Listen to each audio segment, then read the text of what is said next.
दोस्तों स्वागत है आप सभी का अपने यूट्यूब चैनल एसके स्टडी पर। तो फ्रेंड्स, इस वीडियो में हम समझेंगे कि आखिर किस प्रकार पीईटी परीक्षा के आधार पर आपको मुख्य परीक्षा के लिए बुलाया जाएगा, कितने मिनिमम मार्क्स आपको पीईटी परीक्षा में लाना अनिवार्य है और किस प्रकार अभ्यर्थियों का चयन मुख्य परीक्षा के लिए किया जाएगा।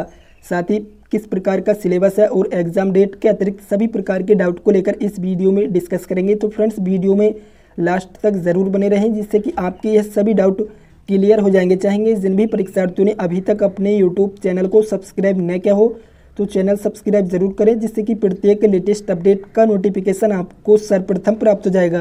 तो फ्रेंड्स, सबसे पहला पॉइंट यहाँ पर आप देख सकते हैं किस प्रकार के दिशा निर्देश ऑफिशियल नोटिफिकेशन के माध्यम से जारी किए गए हैं। चूँकि आयोग के द्वारा पूर्व में OTR फॉर्म फिल किए जा रहे थे, किंतु अब सभी अभ्यर्थी डायरेक्ट यूपीपीईटी के लिए आवेदन कर सकते हैं। यानी अब OTR की बाध्यता फिलहाल इस परीक्षा के लिए खत्म कर दी गई है।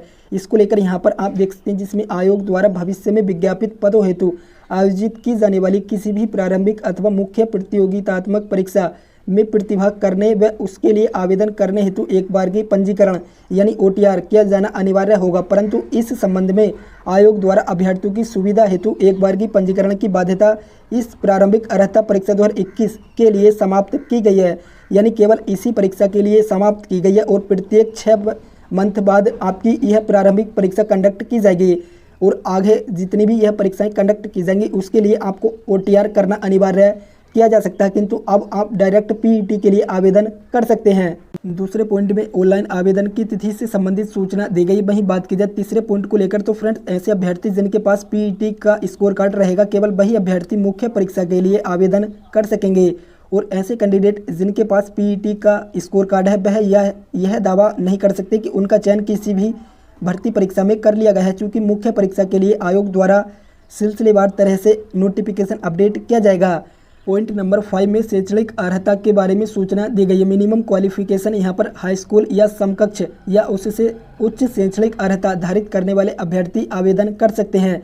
यानी यहाँ पर मिनिमम केवल 10th पास का सर्टिफिकेट जिन भी अभ्यर्थियों के पास रहेगा वह इस परीक्षा हेतु आवेदन कर सकेंगे।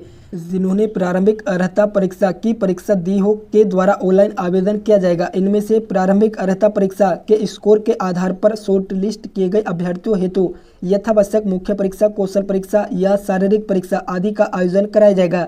यानी जिस भी प्रकार का नोटिफिकेशन UPSSC के द्वारा जारी किया जाता है उनमें से मुख्य परीक्षा भी आयोग के द्वारा ली जा सकती है या फिर आपको केवल कौशल परीक्षा यानी स्टेनोग्राफी टेस्ट के लिए डायरेक्ट भी बुलाया जा सकता है। साथ ही कुछ ऐसी परीक्षाएं जिसमें शारीरिक परीक्षा यानी मेडिकल या फिजिकल किया जाता है उसमें डायरेक्ट आपको शारीरिक परीक्षा के लिए भी बुलाया जा सकता है। यह केवल बोर्ड के डिसीजन पर ही निर्भर करेगा किस प्रकार आपको मुख्य परीक्षा के लिए बुलाया जाता है या फिर आपको डायरेक्ट कौशल परीक्षा के लिए लिस्ट कर लिया जाता है।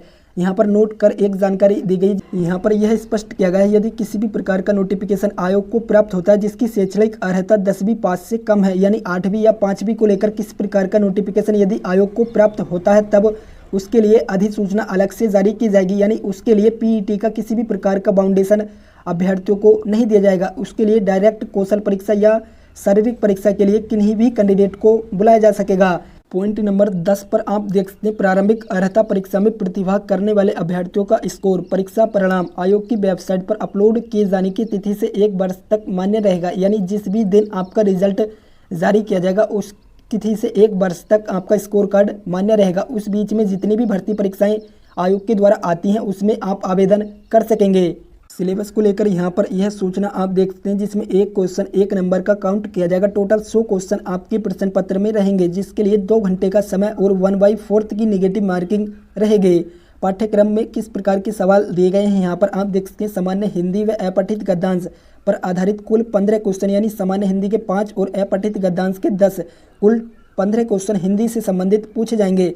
सामान्य अंग्रेजी व अपठित गद्यांश पर 15 प्रश्न, गणित, तर्क शक्ति, ग्राफ व तालिकाओं पर आधारित टोटल 30 सवाल आपके यहाँ पर पूछे जा रहे हैं। साथ ही सामान्य ज्ञान, विज्ञान, समसामयिक घटनाओं पर आधारित टोटल 50 क्वेश्चन आपके पूछे जाएंगे। साथ ही जिस प्रकार के डाउट अभ्यर्थियों के सिलेबस को लेकर आ रहे थे यह 2 चैप्टरों को लेकर तो फ्रेंड्स किसी भी मैथमेटिक्स में आपको तालिका और ग्राफ संबंधित चैप्टर दोनों ही चैप्टर मिल जाएंगे। यहाँ पर आप देख सकते हैं जिसमें कुल 4 टाइप के क्वेश्चन पूछे जाते हैं। वृत्त चित्र आधारित, चार्ट पर आधारित, बार ग्राफ पर आधारित और रेखा चित्र पर आधारित। यहाँ पर कुल 4 टाइप के क्वेश्चन पूछे जाएंगे और इनमें से टोटल 20 नंबर का यह पोर्शन आपको मिलने वाला है। बात की जाए कट ऑफ मार्क्स को लेकर किस आधार पर आपको मुख्य परीक्षा के लिए सेलेक्ट किया जाएगा, तो फ्रेंड्स आपको बता दें कि प्रारंभिक अर्हता परीक्षा में किसी भी प्रकार के मिनिमम मार्क्स की बाध्यता तय नहीं की गई है, यानी आप कितने भी मार्क्स प्रारंभिक अर्हता परीक्षा में प्राप्त कर सकते हैं। यह केवल आयोग के नोटिफिकेशन पर डिपेंड करेगा, उसमें कितने पद के लिए आवेदन मांगे गए हैं। यदि 5000 पदों के लिए आयोग के द्वारा किसी भी भर्ती में नोटिफिकेशन जारी किया जाता है, तब उसका 20 गुना कैंडिडेट को मुख्य परीक्षा के लिए बुलाया जाएगा, यानी केवल 1 लाख ही परीक्षार्थी मुख्य परीक्षा अटेम्प्ट कर सकेंगे और यह 1 लाख अभ्यर्थी वह होंगे जिनका पीईटी में स्कोर कार्ड सर्वाधिक रहेगा, यानी टॉप के 1 लाख अभ्यर्थियों को मुख्य परीक्षा के लिए बुला लिया जाएगा। और यह 20 गुना या 30 गुना यह केवल आयोग पर डिपेंड करता है कितने अभ्यर्थियों को वह मुख्य परीक्षा में बुला रहे हैं। और यह संख्या कैटेगरी वाइज अलग अलग रहेगी, क्योंकि जितने भी पदों के लिए जिस भी कैटेगरी में आवेदन मांगे गए हैं उसका 20 गुना या 30 गुना यह केवल आयोग पर डिपेंड करता है। उन्हीं परीक्षार्थियों को मुख्य परीक्षा के लिए बुलाया जाएगा।